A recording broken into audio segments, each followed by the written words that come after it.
राम राज्य की स्थापना की बात यदि आज हम करते हैं तो यह बताते हैं कि दूसरों में क्या कमी है और दूसरों को क्या करना चाहिए। और राम राज्य की स्थापना के मूल में तो ये दर्शन ही नहीं है। दूसरों में क्या कमी है और कैसे उन्हें करना चाहिए, ये बात बाद में सोचिएगा। हम में क्या कमी है और हमें क्या करना चाहिए, पहले ये सोचना। जब हम सारी दृष्टि केवल दूसरों की कमी ढूंढने में लगा दें और अपनी विशेषताओं का गुणगान करने में लगा लें, तो मानो वह जो राम राज्य का दर्शन है उससे हम सर्वथा दूर चले गए, चिंतन से दूर चले गए। गोस्वामी जी यह बताना चाहते हैं कि अच्छे और बुरे व्यक्ति की परिभाषा करना इतना सरल नहीं, क्योंकि एक व्यक्ति है उसे हम आज देख रहे हैं, पर वो जैसा दिखाई दे रहा है उतना ही नहीं है उसके हृदय में, उसके मन में। और हम तो पुनर्जन्मवादी हैं, जन्म जन्मांतर पर विश्वास करते हैं। वो व्यक्ति आया हुआ है नए शरीर में, और पूर्व जन्मों के न जाने कितने संस्कार, न जाने कितनी कामनाएं, न जाने कितनी इच्छाएं लेकर के आया हुआ है। और आज वह जो दिखाई दे रहा है, हो सकता है कल वह वैसा न दिखाई दे।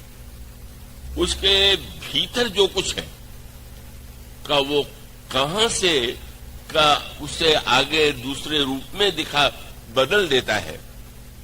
आप इस पर विचार कीजिए। हम लोग अपने जीवन पर विचार करें।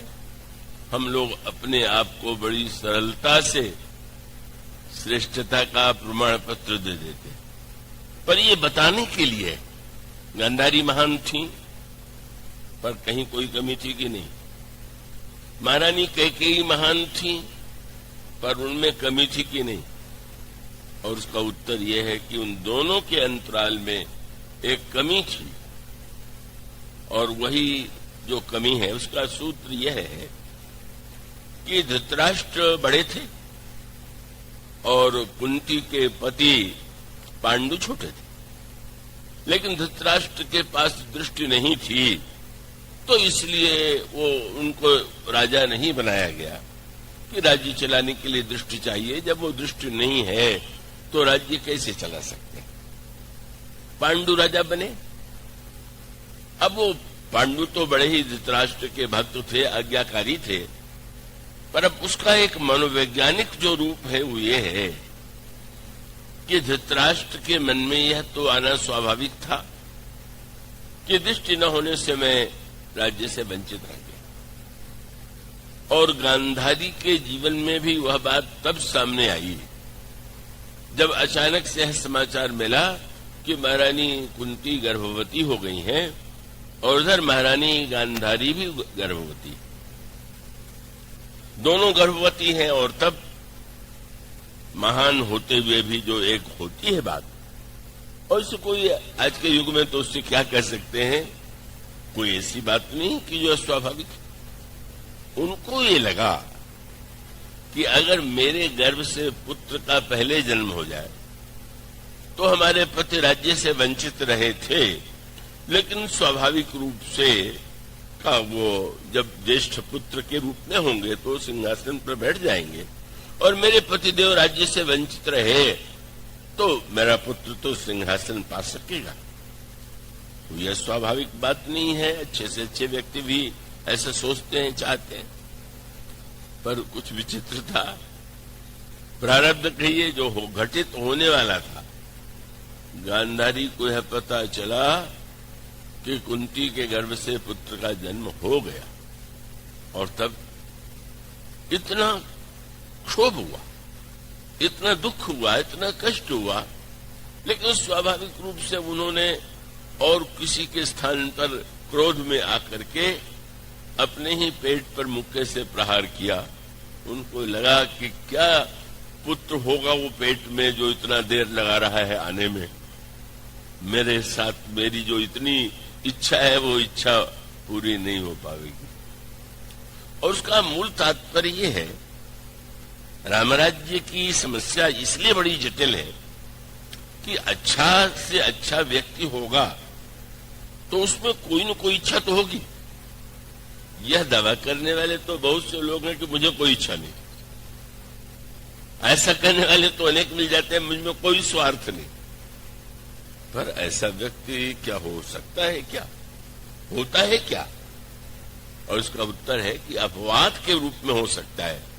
व्यक्ति है तो व्यक्ति के जीवन में का वो कामना कितनी बड़ी है, कितनी छोटी है, और उस कामना की पूर्ति के लिए वो क्या कर सकता है, कहां तक जा सकता है, इसमें भिन्नता। और तब एक कामना वह है कि जहां पर व्यक्ति दूसरे के अधिकार को हड़पना चाहे, और एक कामना वह है कि जहां पर व्यक्ति सोचता है कि जो नहीं हुआ अब होना चाहिए। और उसके बाद फिर वो कथा आती है किस तरह से वो जो पुत्र हुए वो मृत जैसे थे, अनेक थे। उसकी बड़ी सांकेतिक भाषा महाभारत में आती है। और 100 पुत्रों के रूप में गांधारी ने 100 पुत्रों को जन्म दिया। कुंती के द्वारा तो पुत्र हुए, 3 पुत्र हुए, और दूसरी जो उनकी महाराज पांडु की पत्नी थी उनके द्वारा 2 पुत्र, यहां 5 और वहां 7। अंत में दुर्योधन के मन में जो बात थी वही थी जो गांधारी के हृदय में थी, और गांधारी के हृदय में थी। और वो भले ही, जैसा मैंने कहा कि अब गांधारी की विशेषता ये नहीं है कि वो हल्केपन पर उतर करके सोचें कि कुंती के पुत्रों का को मरवा दें या उनकी मृत्यु हो जाए। वो कुछ नहीं उन्होंने किया, अपने ऊपर ही प्रहार किया। लेकिन गर्भ में रहने वाला पुत्र उससे बहुत आगे बढ़ गया। वो जिस कामना को पाल रही थी का वह दुर्योधन में अतिशय प्रबल हो जाती है। और तब वो सारा संघर्ष जो है एक परिवार का संघर्ष बन गया, जहां पर कौन राज्य का उत्तराधिकारी है, किसे होना चाहिए, और इस तरह से महाभारत के युद्ध का बीज बना। और दुर्योधन ने उसके लिए सारे अनुचित से अनुचित मार्गों का अवलंबन लिया। महारानी गांधारी ने बार बार उसको रोका क्योंकि उनका चरित्र विचारपूर्ण है। लेकिन इतना होते हुए भी उनकी दुर्बलता का एक रूप और सामने आया जब वो युद्ध समाप्त होने वाला था। और एक वह था जो कि उनके गर्भ में मन में था।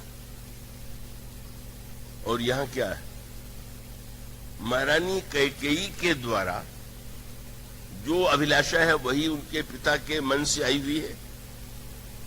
पिता कैकेयी ने वचन लिया है कि मेरे पुत्र को ही राज्य मिलना चाहिए।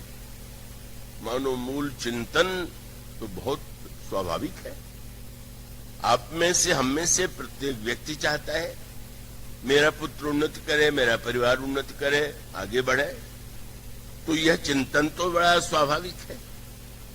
कैकेयी को के गर्भ से जो पुत्र हो वह सिंहासन पर बैठे, यह वचन लिया महाराज कैकेयी ने। लेकिन ऐसा लगा कि कैकेयी जी जैसे उसको बिल्कुल भुला चुकी, अब इच्छा नहीं रह गई। पर यह नहीं था। आप किसी वस्तु को डाल दीजिए तो कब किस समय वो वस्तु भीतर से बाहर आ जाएगी इसका पता लगाना बड़ा कठिन। तो रामायण और महाभारत में क्या अंतर है? गांधारी और कैकेयी में अंतर इतना ही है कि गांधारी का पुत्र दुर्योधन है, और त्रेता युग में अंतर है कि महारानी कैकेयी के पुत्र भरत हैं। अगर महारानी कैकेयी के गर्भ से भी दुर्योधन जैसा जन्म ले लेता तो रामायण भी महाभारत बन जाता। और क्या हो सकता था? महाभारत बनने में क्या विलंब था? वहां भी वही संघर्ष हो जाता। राज्य किसे प्राप्त होना चाहिए, राज्य का अधिकारी कौन है? मानो बस अंतर दुर्योधन और भरत में है। अंतर उन दोनों जो पात्र हैं उनके अंतःकरण के संस्कार में वो समान।